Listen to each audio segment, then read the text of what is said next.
आइए student move करते हैं क्वेश्चन नंबर 14 की तरफ।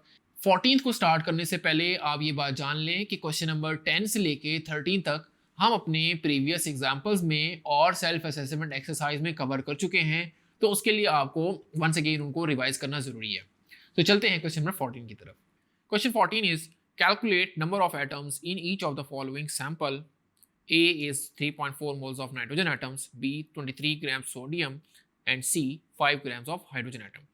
आपको नंबर ऑफ एटम्स फाइंड करने हैं और नंबर ऑफ एटम्स का फॉर्मूला होता है number of moles multiply with Avogadro's number. So आइए एक पार्ट करते हैं ताकि आपको सारे पार्ट्स की समझ आ जाए।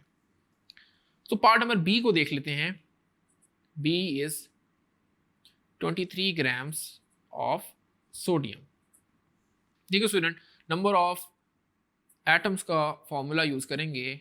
Number of atoms is equal to number of moles multiply with Avogadro's number.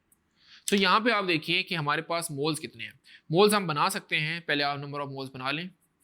Number of moles वो हमने देखा था मैस ओवर मोलर मैस होता है।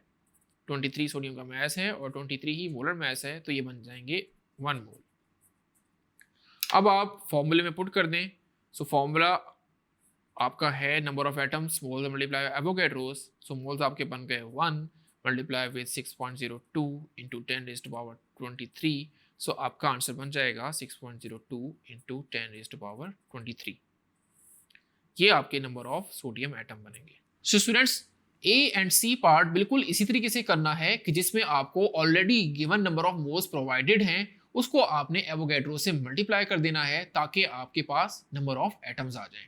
So hopefully you have understand the question very well. Thank you.